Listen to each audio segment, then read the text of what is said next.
भगवान देवर्षि नारद जी ने भक्ति के सूत्र में वर्णन किया कि स्त्रीणाम धनस्य नास्तिकानाम वैरीणाम च चरित्रम ना श्रोतव्यम। उन्होंने कहा कि स्त्री का, धन का, नास्तिक का और वैरी का ये चरित्र ही नहीं सुनना चाहिए। बहुत सुंदर बात है, इसमें बहुत सावधानी की आवश्यकता है। कह रहे हैं कि क्यों नहीं सुनना चाहिए? भाई किसी स्त्री के रूप की बात, किसी स्त्री के स्वभाव की बात हो रही है तो हमें सुनने में क्या परेशानी है? तो कह रहे हैं यस्य मनः स्त्रियास चिंतने संलग्नम सा भगवत चिंतनम कथमपि न कर्तुम शक्नोति।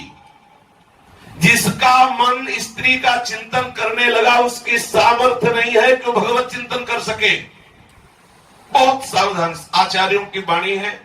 यदि हम सिद्धांत को सुनेंगे, पूज्य पंडित गया प्रसाद जी महाराज से किसी ने प्रश्न किया कि बहुत सत्संग होते हैं और बहुत भगवत कार्य होते हैं लेकिन भगवत भाव रहित देखा जाता है, तो पूज्य बाबा ने कहा कि खूब साधन भक्ति का करो लेकिन आप असाधन असद आचरण यदि करते रहोगे तो कभी अनुभव नहीं होगा आपको।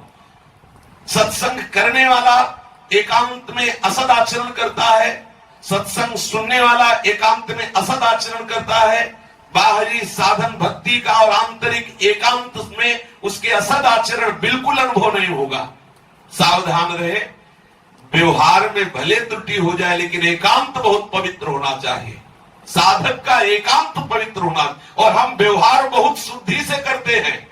व्यवहार में हर वो लक्षण दिखाएंगे जिससे सबको लगे कि हम त्यागी महात्मा है, लेकिन एकांत में हम विषय सेवन करते हैं, इसी से हमें भगवद आनंद का अनुभव नहीं होता। तो हम एकांत पवित्र कैसे करें? तो कह रहे हैं कि यस्य मना स्त्रिया चिंतने संलग्नम, जिसका मन स्त्री के चिंतन में संलग्न है, सा भगवत चिंतनम कथमपि न कर्तुम शक्नोति, वो किसी भी तरह से ऐसी सामर्थ्य नहीं प्राप्त कर सकता कि भगवत चिंतन कर सके, क्योंकि बहुत बड़ी महिमा है स्त्री शरीर की। जब भगवान ब्रह्मा जी ने मरीचादि महापुरुषों को, बड़े बड़े ऋषियों को प्रकट किया सृष्टि बढ़ाने के लिए, तो जो प्रकट हो वही कहे हम तो समाधि में बैठेंगे। सनक सनंदन सनातन सनत कुमार बोले पिताश्री आपकी आज्ञा पालन हमसे नहीं हो सकती, हम तो भजन ही करेंगे। ब्रह्मा जी बड़े चिंतित हुए, एकांत में भगवान का चिंतन करके प्रार्थना की कि सृष्टि तो बढ़ ही नहीं रही। बोले हम एक बात बताते, वो कर लो, सृष्टि बड़े स्त्री की रचना कर लो, बस हो जाएगा। बड़े बड़े भजनानंदियों की भजनमयी वृत्ति को परिवर्तित करके सृष्टि के कार्य में संलग्न कर देना, ये इस स्वरूप की महिमा होगी, ये भगवान की ही रचना है। तो जिसका चित्त यस्य मना स्त्रिया चिंतन संलग्नम सा भगवत चिंतनम कथमपि न कर्तुम शक्नोति। बहुत सावधान, जब हम स्त्री चर्चा करते हैं, स्त्री रूप के विषय में वार्ता करते हैं, स्त्री सुख के विषय में वार्ता करते हैं, वही स्त्री साधक पुरुष के संबंध में बिल्कुल ऐसा ही विचार करें तो हमारा चित्त चिंतन करने लगता है। अभी चर्चा हुई कि चित्त एक शुभ्र वस्त्र है, श्वेत वस्त्र है, जैसा हम चिंतन करते हैं वैसा रंग उसमें चढ़ जाता है। यदि हम आंखों से स्त्री के स्वरूप को एकाग्रता से देखेंगे, श्रवणेन्द्रिय से स्त्री सुख संबंधी वार्ता सुनेंगे, भोग विलास संबंधी बातें मनन करने लगेंगे, तो निश्चित हम भ्रष्ट हो जाएंगे, भगवत चिंतन बनेगा ही नहीं। स्त्री चिंतने कामस्योत्पत्तिर्भवति, स्त्री का चिंतन निश्चित काम को उत्पन्न कर देता है। तथा कामः प्रेम मार्गे सर्वतो महान बाधकोस्ति, ये काम प्रेम मार्ग में सबसे अधिक बाधा है।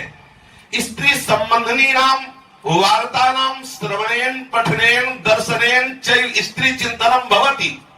जब स्त्री संबंध से हम कोई वार्ता करते हैं, स्त्री संबंधी वार्ता श्रवण करते हैं, स्त्री संबंधी वार्ता पठन करते हैं, स्त्रियों को देखते हैं, तो चैव स्त्री चिंतनम भवति, तो उसका स्त्री चिंतन बनने लगता है। और जिसका स्त्री चिंतन बन जाता है तो बोले भगवत चिंतनम कथमपि न कर्तुम शक्नोति, वो भगवत चिंतन नहीं कर सकता।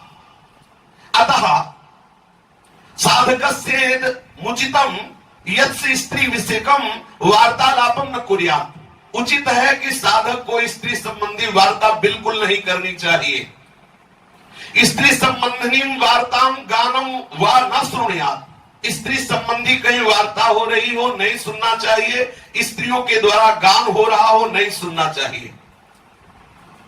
एक बार किसी संत से सुना कि यदि कोई पुरुष लौकिक गीत भी गा रहा हो तो बड़े खड़े होके सुन ले। एकदम निषेध है, पर अगर सुन भी लिया तो ज्यादा फर्क नहीं पड़ेगा। लेकिन यदि स्त्री मधुर वाणी से गा रही हो, हाव भाव प्रकट कर, बिल्कुल मत देखना, भ्रष्ट होने में संशय नहीं है। स्त्री संबंधी वार्ताम गानम व न श्रोणियात, बिल्कुल न सुने। स्त्री संबंधी चित्रम न पश्येत, स्त्री का चित्र कभी एकांत में न देखे। स्त्री विषयकम पुस्तकम साहित्यम व न पठेत, जिसमें स्त्री संबंधी काम विषय को वार्ता हो, उस साहित्य को न पढ़े न सुने। ईदृशम नाटकम चलचित्रादिकम चा नावलोकयेत, चलचित्र सिनेमा आदि नाटक आदि जिनमें ऐसी हाव भाव प्रकट करने वाली अभिनेत्रियां आदि है, उनका दर्शन न करे। स्त्री चरित्र विषय किंचिदप्यालोचनम न कुर्यात्, स्त्री के विषय में कोई आलोचना न करे, उस विषय में ही न जाए। स्त्री नाम संबंधे निबंधादि न लिखेत, स्त्री के संबंध में कोई निबंध आदि न लिखे। स्त्री नाम मध्य न तिष्ठेत, स्त्रियों के बीच में न बैठे। तथा स्त्री भी सहा अनावश्यकम न संगच्छेत, स्त्रियों के संग में अनावश्यक न चले। ये साधका गृहस्था स्युस्तैरात्मनो विवाहिताम पत्नीम विहाय यथा संभो मन्यासाम स्त्रीणाम संपर्कात् स्वात्मा रक्षणीयः।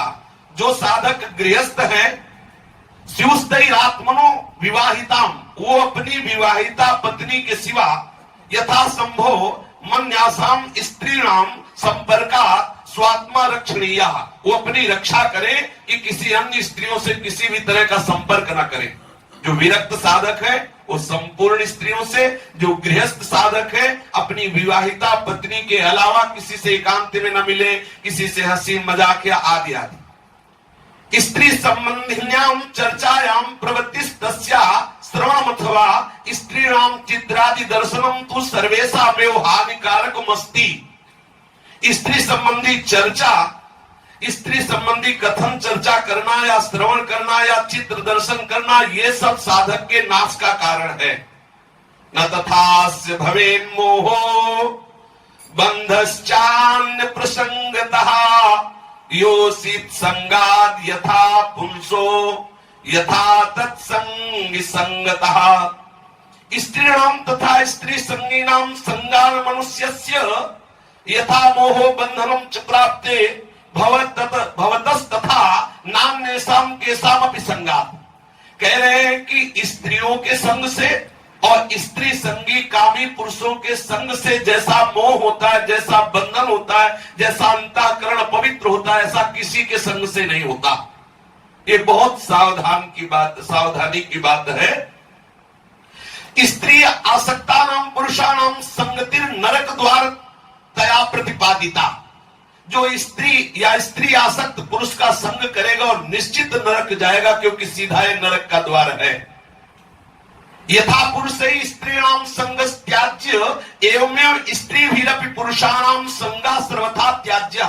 जैसे पुरुष साधक के लिए स्त्री सर्वथा त्याज्य, ऐसे स्त्री साधक को पुरुष का संग सर्वथा त्याग देना चाहिए।